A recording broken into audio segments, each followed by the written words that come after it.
So I guess I can give you kind of the journey of how I got there to see if it kind of lands for anyone listening. I started freelancing, I don't want to say about 2020, maybe 2019. And I started on Upwork, so I would just get my leads from pitching on Upwork. I was doing a lot of like writing back then, and that's how I kind of transitioned from writer into more like SEO. And I just started posting on LinkedIn with no real agenda, to be honest. I just knew it was like the business platform. I didn't even really think that I'd get leads there. I just wanted to be passionate about SEO, and it was just like an outlet for writing about it. And on LinkedIn, I could share just general stuff like SEO, what I was up to. Obviously, I love it. I've just got a real fire for it. So I just write about it because I enjoy it. And then that kind of developed to kind of like sharing tips, recommendations, things people can do. And over time, I just kind of like amassed a bit of a following there, which has led to some really nice leads and some work. And LinkedIn is now my biggest generator of leads for sure, and probably even actually website visitors, because I don't do any SEO on my own website. They say, like, was it the saying is, don't look at cobbler's shoes or something like that. I'm so busy doing SEO for other people, like I don't touch my own. So yeah, LinkedIn is really where everything happens for my business at the moment. I need to diversify that a little bit, but I'm happy with what LinkedIn has given me so far. Gosh, you sound exactly like me and like so many other SEO professionals where you know what you're doing and all of a sudden you get a handful of clients and then you always hear them say the same thing. It's like, oh, I don't do any SEO for my own website. I only do it for my clients. Like I don't have, you know, as much time as I'd like to do blog posts and content and that kind of thing. No. It just sort of, Yeah. you get business from referrals and word of mouth and that kind of thing. So, and also it's really, really competitive too. I mean, people don't realize Exactly. if you're trying to rank for anything, SEO agency, consulting, freelance, and like any of those terms at all for any major city, pretty much anywhere I'd assume on the planet, but at least I know from experience in the US, or like even as a broad search, as like a national search term, you are not going to rank unless you're some agency with 40 people and you've been around for a while and you do a bunch of PR and that kind of stuff. So it's interesting, but that's why I wanted to talk to you about the LinkedIn stuff, because it's exciting to know that like there's so many other ways that a person can go about getting traffic to their site and getting some leads and some interest and even some paying clients. So when you first got started with the LinkedIn operation, you said, I'm just going to post some content and see how it goes and see where it leads. And you've gotten some traffic, you've gotten some clients, you've gotten some activity. Do you have more of a process now that you've refined? Is it like Mondays I do this and Wednesdays I do this? And like, do you have a calendar of content? Are you tagging people that are your connections? Is it like one case study a week, one blog post a week? Like, is there more structure to it? Or is it just sort of, hey, I'm logging in today. I'm going to wing it and just like post one thing that I want to post and see where it goes. Yeah, so I used to wing it. That was how I started. I just started writing, and it would be like, what am I feeling excited about today? I'm going to write that. And that's all I did. And yeah, I guess I was just being myself on LinkedIn and not really, like I said, I didn't start it to get leads. I should have thought that would have been an outcome, but I didn't really think it was. I don't really know why I did it, other than I just wanted to write about SEO, really. So at some point I was kind of struggling with what to keep putting on LinkedIn. So I didn't really know how to use a platform. And I did actually hire help from a freelancer who came in and just helped me see my LinkedIn for what it was, which is a business platform that I can use to, promote my business kind of subtly. And so she kind of recommended that I start putting like testimonials on there, like little case studies. I think being a little bit more, what's the word I'm looking for? Like a little bit bolder with, saying like, I'm free, you can hire me, that kind of post. So I started doing that. I just remember having this really good post that she had suggested. It was just about like SEO in the how people like kind of treat it. I can't remember exactly the post now, but I just remember it got about 100,000 impressions. So it was my first, like, I'll call it viral post for me. So that was really helpful. And then as time went on, more months, I was really getting the hang of it then, I was starting to struggle with what to write. So I was like, I think I need to create some kind of like formula. So I post Monday to Friday every day, although I've been a little bit sloppy on it these last few months. I need to get back into it. Monday to Friday every day. And then I made Wednesday like what I call like an SEO blast. And I would use the hashtag like Zoe SEO, so someone can go to LinkedIn. And the Wednesday post was just meant to be something very easy that anyone could do, anyone could understand. And it's kind of like SEO tactics. So something you can go and do right now. So it might be like go and optimize your title tag, or it might be here's a template for some author schema, go and add that to your website. Now, obviously, working in tactics like that is not really going to get your SEO anywhere. But the whole point of it is to get people thinking and excited. So when they feel overwhelmed with SEO, because it is such a big kind of big umbrella now, really, like you could literally expertise in one section of SEO. I wanted to break it down and give people a task that felt manageable, something they could do today. And that went really well. So that then took a lot of pressure off me, because four Wednesdays, so every Wednesday there was I knew what I was doing, I knew what I was writing. It gave a little bit more purpose to it. And then on my Fridays, I try and do something like a little bit more relaxed and a little bit more kind of personal. So I might talk about, I don't know, like I cycle around the world. I might talk about that, or talk about maybe like the kind of journey, if you like freelancer to founder type journey, which was also a recommendation of like a LinkedIn specialist.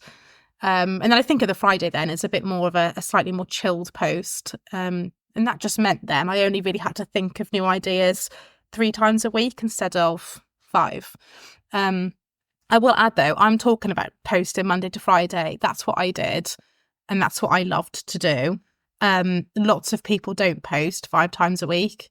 There's a really, really good guy on LinkedIn called Sam Brown. He posts about like kind of like LinkedIn and kind of like, I don't know, like LinkedIn tips and tricks for sure. He's really good at that. And he doesn't post 5 times a week. He posts much less. I think maybe even as few as 2 or 3 times a week. And he's amassed 100,000 followers in no time at all. And he's not done that daily posting, which he actually doesn't recommend. His kind of thought there is post quality over quantity. And I do agree with that as well. And I think there have been times when I've put a post up and like, because I really love Sam Brown's content, but I've put a post up in the back of my head, I'm like, Sam Brown wouldn't have posted that. I know that's not my best work. And that's what happens when you are trying to post 5 times a week for the sake of it. So do it if you want. I just want to say that you don't have to do that. So how often Sam Bryan, that's his name? There's Sam Brown. How Yeah. often does he post? I'm pretty sure he posts about 2 to 3 times a week. I have done some like articles on LinkedIn and HubSpot, and I kind of spoke to him about it. I'm sure it was 2 or 3 times a week, but I could be wrong there. So that's Just more of have a a look at it. quality versus quantity approach. Exactly. And he posts like he does a lot of the like documents, with the carousel posts. He does those, which I also really rate those actually. One of my most kind of liked and shared post is a carousel post, and it's like SEO tools, and I think it's just helpful, isn't it? So anything like helpful will get engagement. So I list all the tools that I'm using, and I update it when I use a new one. And that post always does really well. But I'm kind of seeing it as like a lead magnet location. Like if you wanted to drop in there free guides and tools and tips and information just sort of freely given away to people, I think that would be a really easy way for people to not only acknowledge that you know what you're talking about, but to go to it and click on it and see it and appreciate it, maybe even sign up and download and that kind of thing. I don't know. I just feel like on LinkedIn, I see a lot of like case studies are great and blog posts are nice too, but I think that less and less people nowadays want to spend the time reading something. But if you're just going to like freely give away something that is potentially very helpful to anyone, someone would see that and be like, oh yeah, I'm going to go right there and grab that thing. And sure, I'll opt into their email list or whatever for, a quick second and then take the download. Exactly. And like with that as well, like so I use Canva to create my carousels. There's a Sam Brown guide on how to do that actually. But I use Canva to do that. And because because I'm posting on LinkedIn, because I want to provide quality, I know I need to go and create something like an asset that someone will actually find helpful, engage with, share, hopefully save it and come back to it next week when they've got the time to like implement some of the ideas. But then because I've got that motivation to do that for LinkedIn, it kind of gives me a reason to create it. You've then got an asset that you can like put on your website. So I've got these exact same resources that I've posted onto LinkedIn. I've put them onto my website as well. So someone can go to my website, go to the resources section and download the guides. I need to add more of them because I think there's only 3 there at the moment. But the intention is there, and that certainly is a benefit as well. I actually don't know that much about the different options on LinkedIn. I know that Facebook and a lot of the social networks, they all give you like, you can do a poll or a survey or like you said, a carousel or like some like an announcement or an event or something like that. What are the various types of different styles of posts you can utilize on LinkedIn? Yeah, so I guess I'm talking about carousel the most because that's just the one that I've used the most. And I feel like it became very popular quite recently, or in the last year, I would say, where everyone was kind of creating them. I do think LinkedIn has kind of like trends sometimes, things that become really popular. Like creating polls was one some time ago, and the poll feature is still there. It's not something I use a lot, but there was a point where the poll was being used to try and kind of get engagement, and I do believe it was working for people. You can create videos on there. They've actually recently brought in the shorts, video shorts on LinkedIn, which I've not explored. But video has always been on my list to do on LinkedIn. I have tried it a little bit by sharing like a link to a YouTube video, which didn't do that well. I do think, generally speaking, LinkedIn does it doesn't give you as much reach if you link to something. So if you create a video, you want to be doing it within LinkedIn. I should do more of that, to be honest, because people do like videos. It's actually something that Lee is doing with pay-per-click right now. She's doing these kind of live pay-per-click audits. So someone has her time for free for 30 minutes. She spends 30 minutes talking through their account and the things that she would change. And then that's going to go out onto LinkedIn. So we can kind of report back on how that goes soon. But that's exactly what we all should be doing on LinkedIn as well, because it is about being a person, actually, which is a kind of like a nice segue into personal pages and like company pages. So obviously, as I don't know whether to call myself this, but like a boutique marketing agency, an agency-ish with a small team. We have got a company page, but to be honest, we don't really use it because we just find that people are just interested in hearing from the human rather than like the business and like the company. So I think post from your company page, your personal page, sorry. And if you want to reshare yourself onto your company page, go ahead. But I think all of my traction, all of my like leads have always come through my personal page, and the link there was that video. So adding that like human layer, like LinkedIn is a really like human, lovely social place. Like it's my favorite place on the internet, to be honest. It's just, I've had a lot of support from there. I've met lovely people there who've like really helped my career. Oh, obviously Leeds is great, but I've met genuine like friends on LinkedIn now who I message every day. People who know me and my business, and like a different sort of friendship in some ways. So it's a really great place, and I think it's sometimes gets a little bit of stick for being. I think it gets a little bit of stick for being either like stuffy, which it's not, or like a bit of a place where people go to kind of toot their own horn, and it is a little bit like that, and you kind of have to. But it is a really positive place. It's a career show and tell, basically, where it's something that you've done professionally or creatively that can help benefit somebody else. It's more of just a place for like, here's the template, here's the case study, here's the advice on this, this business related thing or this marketing related thing. So it's got some pros in that regard, I would say, that you're not just like logging into LinkedIn and like on Twitter or X or whatever you want to call it now, or like other platforms where it's like, oh, what the heck am I going to see today? It's like, I'm just, I'm Yeah. here for like the same kind of purpose that everybody else is. And like Yeah. you said, you can make friends and you can help people out and that kind of thing. So that's nice. Yeah. Yeah. I mean, that would be a big tip as well, is like to make friends on there. So like, don't just go and connect with, people who might hire you, like go and connect with like your peers, because that's been amazing for me. It's almost better than like the leads, because the leads, like, I don't want to say it. I love my clients, all of them, and all who came from LinkedIn. I'm so happy to be working with them. But, to make friends in the industry, and especially like with something like SEO where it's quite subjective. Like I've met people who I can just message them now and say, we've got this situation on a website. I'm going to handle it like this. What do you think? And those people also will become, they'll advocate for you. If there's a job they don't want, they'll be able to refer it on. That kind of thing. Yeah, it's a good place for that. What about the other options on LinkedIn?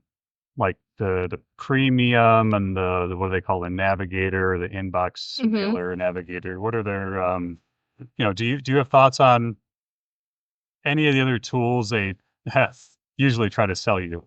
And anything else they either try to sell you or that's free that is like more of a premium platform kind of upgrade? Anything along those lines that you've tried, over the years? Yeah, so I'm going to get very like kind of honest here. So I have a premium LinkedIn now. I didn't start with premium LinkedIn at all. I did make months and months and months and months, maybe even like a year without it. And you don't need to go out and buy it to start, especially.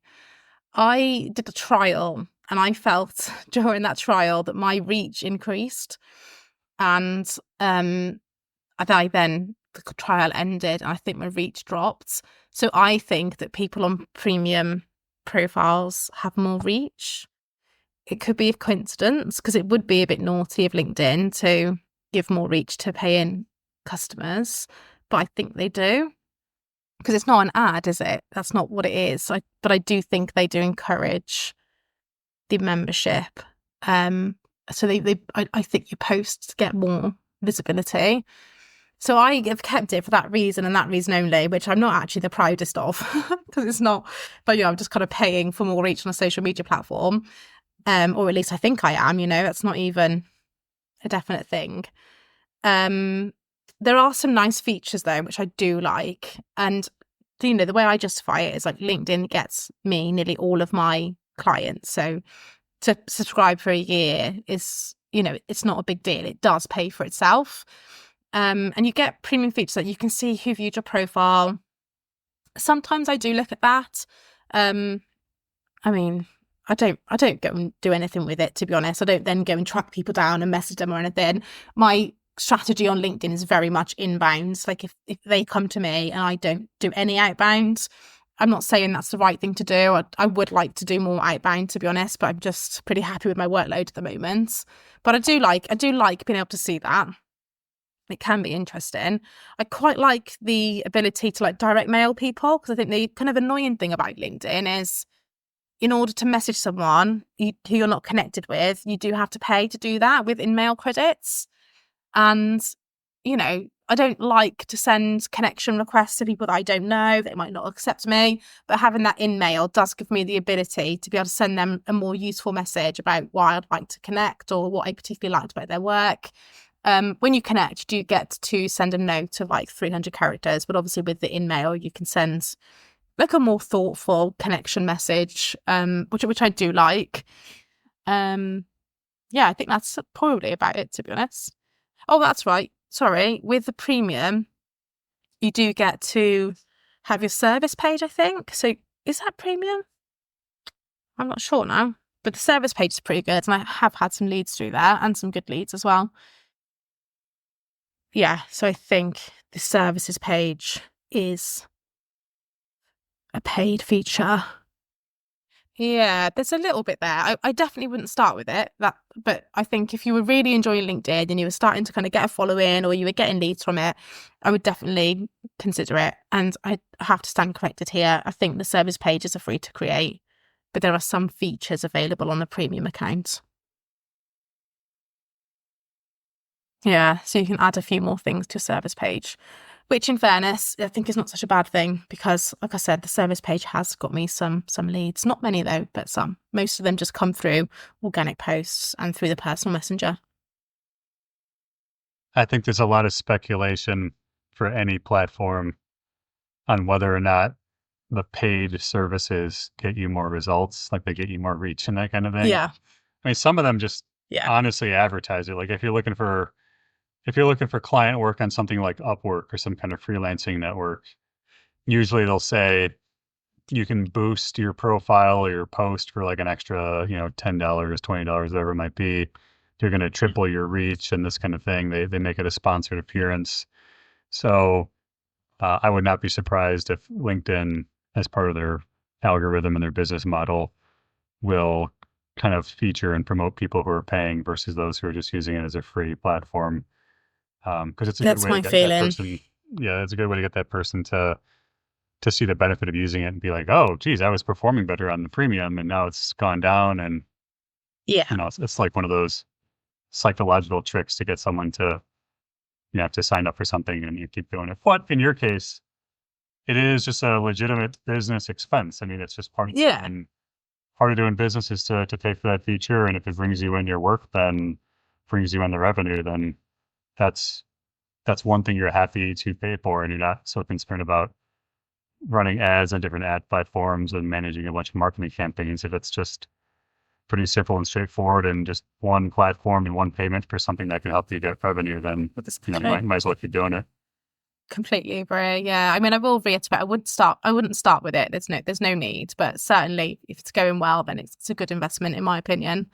I was going to say something else on this as well, because I'm talking about getting more reach on LinkedIn with the paid one.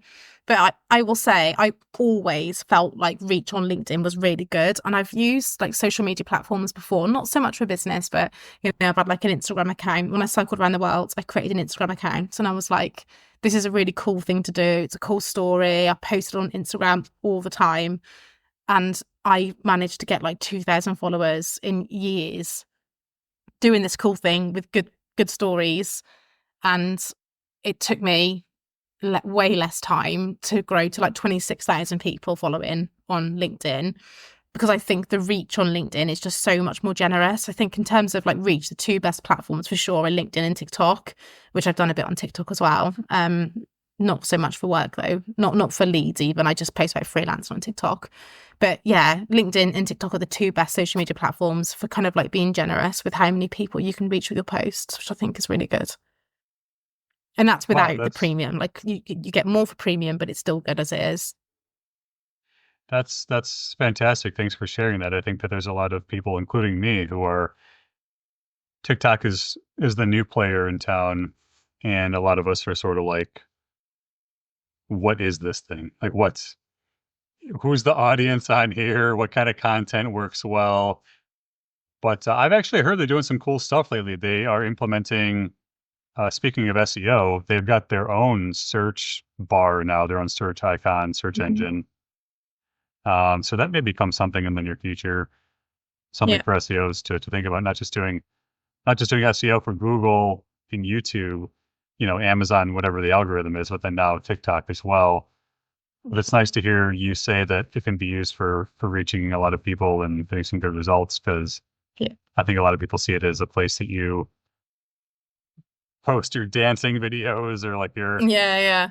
Christmas morning unboxings or something like that, something kind of Yeah, just like yeah. simple and personal and social. And it's not really the place to go for like the professional profile and getting traffic and leads. I feel like maybe we should do another episode one day on TikTok, give you some more time to work with it and evaluate it and that kind of thing. And then you can come back, and as opposed to just LinkedIn, we can talk about, the specifics of that one a little bit more. But that's very cool. That's good to know. I think for a lot of people that it's maybe worthwhile to get on there too, just because of the traffic numbers. Definitely. Yeah. I mean, I don't consider myself much of a TikTok person, but if I have any more success on there, I could share what I've learned. Speaking of paying for things, let's continue down that path for a second here. LinkedIn has an ad platform as well. Have you ever dabbled in that, or do you use that as a consistent way No, just more so purely organic. You've never Yeah, just organic. have you at least ever tried it, like thrown a couple of dollars at it, or have you just from the beginning just said I'm not gonna pay for ads? Yeah, no, I haven't actually just bothered with ads. I mean, I would do it. It's not like I don't want to or have anything against it. I guess I've just never needed to. And that's more because like I'm not really like trying to grow like a big agency or anything. I like being small.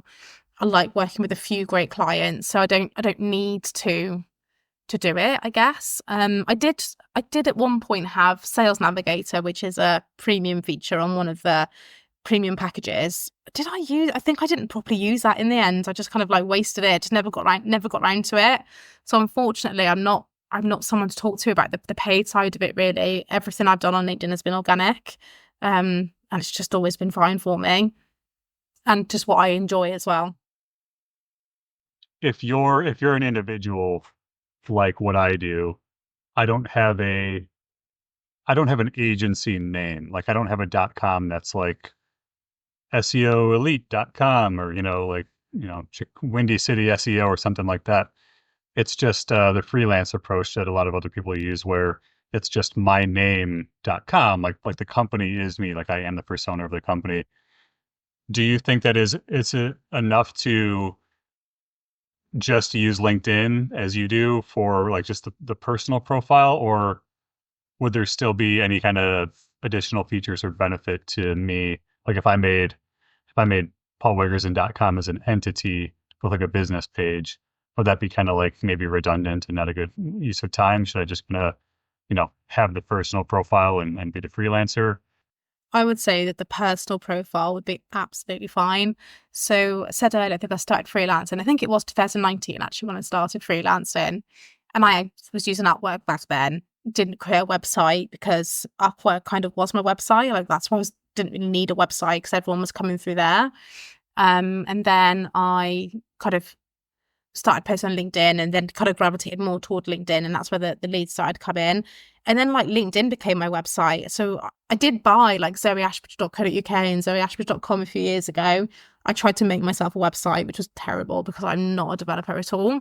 You're a developer, aren't you? You've got some development skills. Yeah. So it'll be easier for you. I was trying to like do drag and drop editors, but I can't design things either. I've just not got no eye for design and I can't code. So for me, it was quite hard to do it. But it was hard and it was pointless because I was using LinkedIn and Upwork. I just never needed it. All that said, do I think it's a good thing to have if you've got the skills to do it? Sure. Like why not? Like if you can do it with like a drag and drop builder or you can code it yourself. Because I think it is a good place to kind of host your testimonials. You can have some kind of photographs of yourself, like bring in that kind of like human connection. And it just gives someone somewhere to go and look. So people do go to my website from LinkedIn. And I think probably as well, the posting on LinkedIn does encourage people sometimes to like have a search of me and find my website and see what I'm up to there. But do I think it's essential early on? I mean, do I think it's essential anywhere? I actually don't think it is unless you're going to really use it as a tool, which I don't do. We ended up getting a website. It must have been it was years later. I'm trying to think, maybe just like maybe 2 or 3 years ago. So like 2021, my husband's a developer. So he just built the website for me. And the reason why we got a website was because Lee and I were kind of working together. It just gave us somewhere to put this SEO and pay-per-click stuff. So she kind of pushes pay-per-click on LinkedIn and I push the SEO stuff because that's what we're good at and what we do. And then there is this kind of entity online now where you can find this kind of pool of work that we've done together. So the website kind of had a purpose to bring everything together. If you're just one person and the platforms like social media, it doesn't have to be LinkedIn, whatever's working for you or at work or Fiverr or wherever you're getting your work from is enough. You don't need a website, in my opinion, but it's nice to have it. How many clients do you like to work with at any given time? I assume you're trying to have like a comfortable base and not, you want to do a good job for each client. You don't want to be spread too thin. What's your magic number? Yeah, so right now I have just got counting, so I've got it written down next to me. I've got like 7 who are like always here, month in, month out. Um, that number can be as high as like 10, any more than 10. And I would start to feel like I was probably, probably just kind of like overstretching myself a little bit. Still fine, still manageable, but just a few too many. So I have like 7 like regular clients who are always on like a monthly retainer. And then I guess I like having that space of 3. Kind of, there's like 3 slots. So if someone wants like an audit, I can do it. Or a migration plan I did recently for someone. Like these kind of like slightly bigger projects that needs, some good work put into them, but and not necessarily like month-on-month clients. And on 7 as well, that allows me to, I'd quite like to fill 1 or 2 of those spaces, taking me up to 8 or 9. But I can afford to wait for the right business. So the business who really wants to work with me, and that's someone who fits my kind of like ideal client profile. So that's a nice place to be. I don't know. I mean, do you feel like audits happen often? Or I'm sorry, not audits, migrations. I feel like everyone's always migrating. Like I hear so many stories about just like migration, this migration, that in SEO. And I know it's very important to get that process down when you are doing it. But I'm like, geez, should I start like a service branch of my own freelance operation here, like just for migrations, or is it not that common? I don't feel like it's that common, but I don't know. People are always talking about like the importance of migration, and I feel like every time I talk to an SEO freelancer, they're like, "Yeah, I just got this new guy in, and he's going to do a migration, and it's a big headache, and it's always like a huge problem." Um, is it a portion of what you see, or is your stuff just kind of like the tried and true, monthly content, keyword research, content creation, technical stuff, the on-page stuff? Is it just the usual process? Yeah, I do way more of that. So way more of the latter, like like the implementation, the content, the technical SEO, the site structure, that kind of thing. And then migrations kind of come through as and when. Often they're like bolted on to like another project. So the one I've just done recently was actually for a client who I do think is coming in for the monthly work. Actually, I'm just waiting for that to be confirmed. But they had a power hour with me, and they have one service really, like one platform, so one B2B platform, but they had one website split out for a particular audience. So for schools, they had a whole other website. So as part of this kind of power hour, we're talking about whether that's the right move for them, which we decided it wasn't. So everything on this school's domain is going to be migrated over. So it just came as like a little side project. So I don't get loads of them, but I don't talk about them a lot, and I should talk about them more because I actually really enjoy them. But I think if you wanted to become like, the SEO migration guy, like you definitely could. You would just make it your kind of niche on LinkedIn or whatever. But of course, a migration is it's a one-off project, isn't it? Once the migration is done, so you would need like plenty of leads coming through for just that one thing, I guess. At some point, pretty soon, I'm going to post an article to the same site that this podcast is going to be on. One of my first guests, he's an SEO guy. He used to work for an agency that advertised no traffic loss migrations, and like that was their entire thing, was just take your time, do it slow. Here's a big checklist of items. We're going to do it the right way. And I guess they did have a very good track record of doing it. So he spent a lot of years over there doing that. So I actually asked him if he would be nice enough to write me an article on how to do like a proper migrate, like a no traffic loss, proper migration. So I am going to post that at some point. I feel like for me, that's going to be some good LinkedIn fodder right there. That'll be a nice guide or an article that people are going to want to see. But Yeah. I'll get that circulated into my content as well. And whenever the time comes, I'll send you a link to take a look at that too. Yeah, sounds good. Any other items with LinkedIn that you want to touch on, or is this kind of, I feel like we have a lot of good stuff right now, for anyone, any agency, any freelancer trying to get out there and do their thing. But other than like the navigator, the posting, the carousel, like maybe if you wanted to look at the ads, you could, but it sounds like you didn't do any of that. Any other No. special tricks, or maybe even other people that you've followed that have been like LinkedIn marketers that you've kind of learned from, or any other resources like that? Well, as a final tip, I would say to be like social on LinkedIn. This is a good one actually.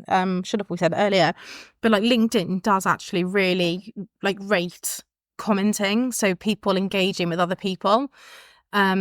So if you're going to post on LinkedIn, like don't just post and walk away, like post and make sure that you do reply to your comments. And there's a bit of I used to be able to reply to every single comment on my post.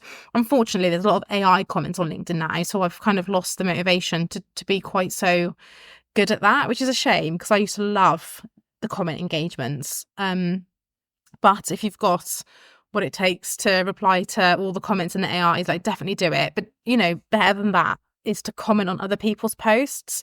And there's 2 really good reasons to do this. And 3 really good reasons, I guess. Like the number 1 reason really is you'll meet someone, you'll make a friend on LinkedIn, you'll support them, they might start supporting you. Comment a lot of my posts, a lot of my good posts, I think as well, come from having discussion with someone in the comments because their post has inspired me to comment. And I think, oh, that was really good. I might write a post about that. And then I'll write my post and I'll credit the kind of the inspiration, the original writer. So it makes your content creation kind of easier. And in my experience, LinkedIn does reward active users. So when I was talking about the premium increasing your reach, I believe commenting does the same thing. And I'm not quite as good with LinkedIn as I used to be. But when I used to be really kind of on it, and if I had like a busy week at work, so I was less in LinkedIn, less commenting, I would really see a dip in the impressions because LinkedIn does reward an active commenter. And I'm not suggesting that you go and post those rubbish AI comments or write good posts underneath someone's post. Like really go and comment properly and have a conversation, and that can be good as well. And then people to follow. So for LinkedIn stuff generally, there's like Sam Brown, she's like SAM and then Brown with an E at the end. He's great. He posts guides. He's got like free guides, I think, that you'll see come up on his LinkedIn. He's got like what's it called, like a Gumroad account where you can go and buy his guides. And he's someone I don't just know from LinkedIn. I've genuinely gone and paid for the guides. I think he's really good. There's a lot of good advice there, but I think don't overcomplicate starting on LinkedIn. Like just get started and try and enjoy it. But he's a good person to follow. Justin Walsh is good at like LinkedIn. Justin Welsh, sorry. He posts quite a lot about like business and he does really well on LinkedIn. I think he might even be like one of the most followed accounts. Trying to think, is there anyone else? There's loads of good creators on there, but I think for LinkedIn stuff, like Sam Brown's my favourite. I think he's really good. Where can people find you? So on LinkedIn, obviously. So just search for Zoe Ashbridge and you should find me on there. I post on there Monday to Friday, or I used to post Monday to Friday. I've gotten a little bit lazier lately. I need to get back onto that. But Monday to Friday with an SEO tip on a Wednesday. And then other than that, just on my website, which is www.frank.com. It's at FORANK.com. And yeah, that's kind of it really. I do have a TikTok, which is at... Well, I'm going to have to check it. I can't remember what the @ is. Let me just check. So, and my TikTok is at Zoe Freelance SEO. And there I post a lot of freelance tips. And I'd like to do more on that. I posted quite a few times and did quite well on there. But I've not posted much, but I would like to get back into it. So if I get a few more followers, maybe I'll be inspired to carry on with that.